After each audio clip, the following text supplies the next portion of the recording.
Good morning students. अब हम बसंत book में चिड़िया की बच्ची का सेकंड पार्ट करेंगे, जो कि हमने पीछे आधा छोड़ा था। अब आगे देखिए। माधव दास ने कहा, भोली चिड़िया तुम कहाँ रहती हो? तुम मुझे नहीं जानती हो। चिड़िया, मैं माँ जानती हूँ, भाई को जानती हूँ, सूरज और उसकी धूप को जानती हूँ, घास पानी और फूलों को भी मैं जानती हूँ। महामान्य, तुम कौन हो? मैं तुम्हें नहीं जानती। अब चिड़िया की बच्ची ने कहा कि मैं किसी को नहीं जानती, मैं सिर्फ अपने घर और परिवार को जानती हूँ। माधवदास, तुम भोली हो चिड़िया, तुमने मुझे नहीं जाना, तुमने कुछ नहीं जाना। मैं ही तो सेठ माधवदास हूँ। मेरे पास क्या चीज़ नहीं है, जो मांगो मैं वह दे सकता हूँ। माधवदास ने घमंड में कहा, जो तुम्हें चीज़ें चाहिए मैं तुम्हें लाकर दे सकता हूँ। चिड़िया, पर मेरी तो छोटी सी जान है, आपके पास सब कुछ है, तब मुझे जाने दीजिए। माधवदास, चिड़िया तू नीरी अनजान है, मुझे खुश करेगी तो तुम्हें मैं माला माल कर सकता हूँ। फिर चिड़िया बोली, तुम सेठ हो, मैं नहीं जानती सेठ क्या होता है, पर सेठ कोई बड़ी बात ही होती होगी। चिड़िया की बच्ची को लगा, जब सेठ बार बार अपने आप को इतना बड़ा दिखा रहा है तो हो सकता है बड़ी बात होगी। मैं अनसमझ ठहरी, माँ मुझे बहुत प्यार करती है, वह मेरी राह देखती होगी। मैं माला माल होकर क्या होंगी, मैं नहीं जानती। माला माल किसे कहते हैं? क्या मुझे वह तुम्हारा माला माल होना चाहिए? सेठ, अरे चिड़िया, तुम में बुद्धि नहीं है, तुम सोना नहीं जानती। सोना उसी की जगत में तृष्णा, यानी कि जिसके पास सोना है पूरी दुनिया भी उसी की है। वह सोना मेरे पास ढेर का ढेर है। तेरा घर समूचा सोने का होगा, ऐसा पिंजरा बनवाऊंगा कि कहीं दुनिया में नहीं होगा, ऐसा कि तू देखती रह जाए। तू उसके भीतर थिरक फुदक कर मुझे खुश करियो, तेरा भाग्य खुल जाएगा। तेरे पानी पीने की कटोरी भी सोने की होगी। चिड़िया, वह सोना क्या चीज़ होती है? अब चिड़िया की जो बच्ची है या चिड़िया है वह पूछती है।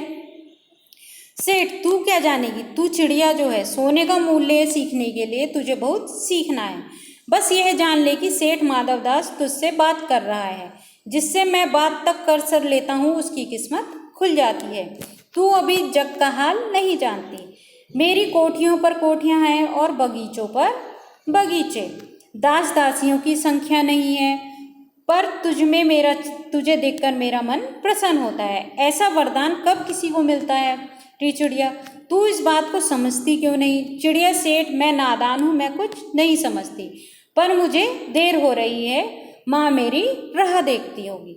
सेठ, ठहर ठहर कर, इस अपने पास के फूलों को तूने देखा है? यह एक ऐसे अनगिनत फूल हैं, ऐसे अनगिनत फूल मेरे बगीचे में ही है। अब सेठ कहता है, ऐसे फूल सिर्फ मेरे बगीचे में ही मिलेंगे और तुझे कहीं नहीं मिलेंगे।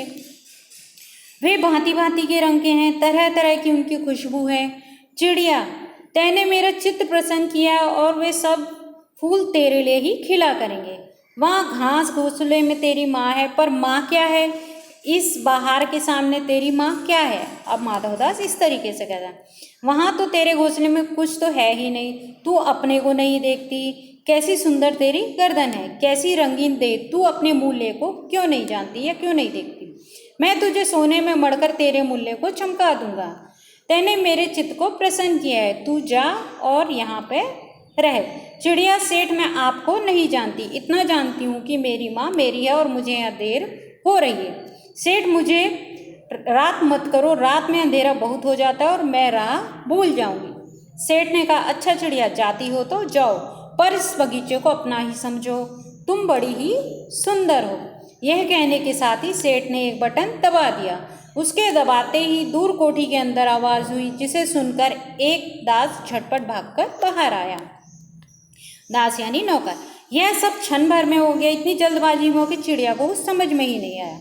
सेठ कहते रहे, तुम अभी माँ के पास जाओ, माँ बाट देखती होगी, पर कल आओगी ना? कल आना, परसों आना और फिर रोज आना। यह कहते कहते माधवदास को सेठ ने इशारा किया और वह चिड़िया को पकड़ने के लिए जतन में चला। सेठ कहते रहे, सच तुम बड़ी सुंदर लगती हो, तुम्हारे भाई बहन हैं और कितने भाई बहन हैं? तो फिर आगे क्या हुआ, आगे की कहानी देखिए। चिड़िया, दो बहनें एक भाई, पर मुझे देर हो रही है। हाँ हाँ जाना, अभी तो उजाला है। दो बहन एक भाई है, बड़ी अच्छी बात है। ये तो जो माधव दास है वो चिड़िया को अपनी बातों में फंसा रहा था, पर चिड़िया के मन में भीतर जाने क्यों चैन नहीं था। वह चौकन्नी हो चारों ओर देखती थी। उसने कहा, सेठ मुझे देर हो रही है। सेठ ने कहा, देर अभी कहाँ, अभी तो उजाला है।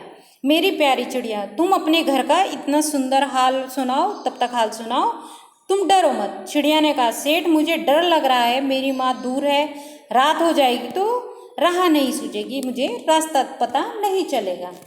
इतने में चिड़िया को बोध हुआ कि जैसे एक कठोर स्पर्श उसके देह को छू गया।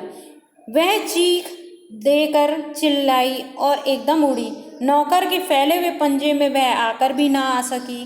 तब वह उड़ती हुई एक सांस में माँ के पास गई और माँ की गोद में गिरकर सुबकने लगी और बोलने लगी, ओ माँ, ओ माँ। माँ ने बच्ची को छाती से चिपटा कर पूछा, क्या है मेरी बच्ची, क्या बात है।